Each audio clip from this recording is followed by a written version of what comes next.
Story: The Well of the World's End.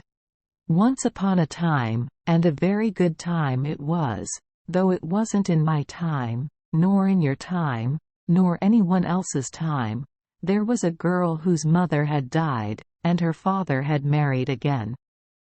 And her stepmother hated her because she was more beautiful than herself, and she was very cruel to her. She used to make her do all the servants' work, and never let her have any peace. At last, one day, the stepmother thought to get rid of her altogether. So she handed her a sieve and said to her, "Go, fill it at the well of the world's end and bring it home to me full, or woe betide you." For she thought she would never be able to find the well of the world's end, and, if she did, how could she bring home a sieve full of water? Well, the girl started off, and asked everyone she met to tell her where was the well of the world's end. But nobody knew, and she didn't know what to do, when a queer little old woman, all bent double, told her where it was, and how she could get to it. So she did what the old woman told her, and at last arrived at the well of the world's end. But when she dipped the sieve in the cold, cold water, it all ran out again. She tried and she tried again, but every time it was the same, and at last she sat down and cried as if her heart would break. Suddenly she heard a croaking voice, and she looked up and saw a great frog with goggle eyes looking at her and speaking to her. "What's the matter, dearie?" it said. "Oh dear, she said. "My stepmother has sent me all this long way to fill this sieve with water from the well of the world's end, and I can't fill it no how at all."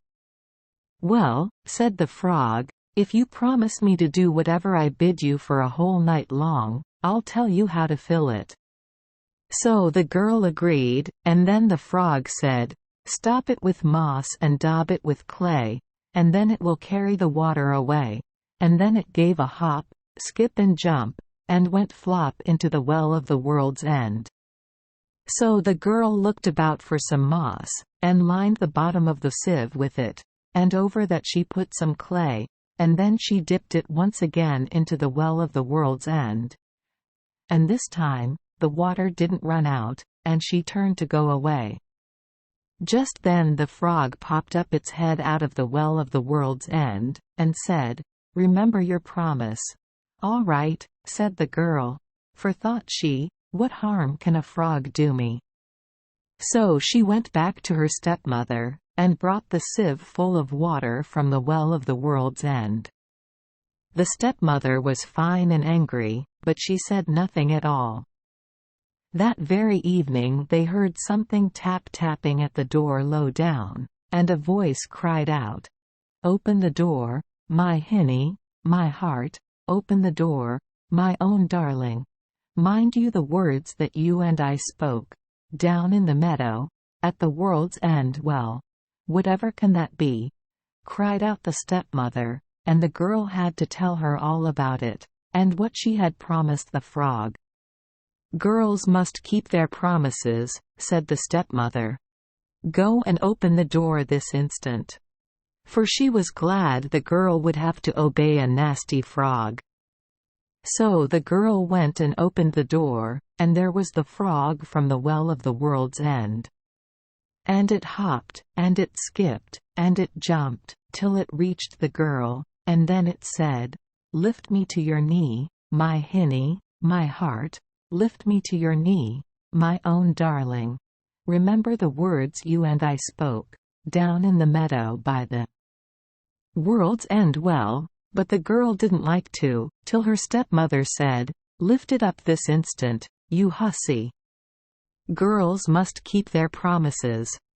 So at last she lifted the frog up onto her lap, and it lay there for a time, till at last it said, "Give me some supper, my hinny, my heart, give me some supper, my darling. Remember the words you and I spake, in the meadow, by the well of the world's end."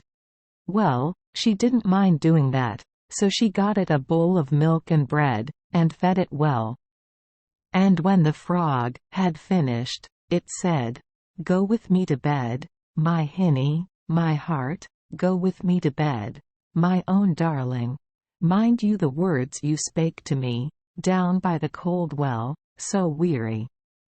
But that the girl wouldn't do, till her stepmother said, "Do what you promised, girl. Girls must keep their promises. Do what you're bid, or out you go, you and your froggy." So the girl took the frog with her to bed, and kept it as far away from her as she could. Well, just as the day was beginning to break, what should the frog say but, "Chop off my head, my hinny, my heart, chop off my head, my own darling. Remember the promise you made to me, down by the cold well so weary." At first the girl wouldn't, for she thought of what the frog had done for her at the Well of the World's End. But when the frog said the words over again, she went and took an axe and chopped off its head, and lo! And behold, there stood before her a handsome young prince, who told her that he had been enchanted by a wicked magician, and he could never be unspelled till some girl would do his bidding for a whole night, and chop off his head at the end of it.